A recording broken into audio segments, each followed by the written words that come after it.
আমি এখন আছি সুনামগঞ্জ জেলা মধ্যগ্রাম থানা, সেখানে আসছে বাঙ্গারপাড়া এখানে। এই দেখতে পাচ্ছেন পিছনে ইন্ডিয়া, এই যে আদিবাসীদের বসবাস। সবাই আদিবাসীরা ধান কাটার মরুমতি ব্যস্ত, এবং এখানে হচ্ছে সিলেট যাওয়ার রাস্তা, সব পাহাড়ি দল।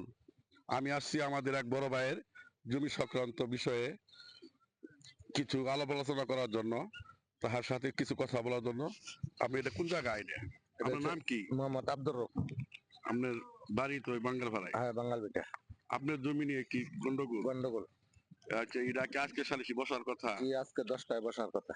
বসলে তাহলে এটা কোনো ফয়সলা না আসলে ফয়সালা না আসলে তা আমি যা আইনে যা ব্যবস্থা হয় তাই করব। আইনের ব্যবস্থা নেবে।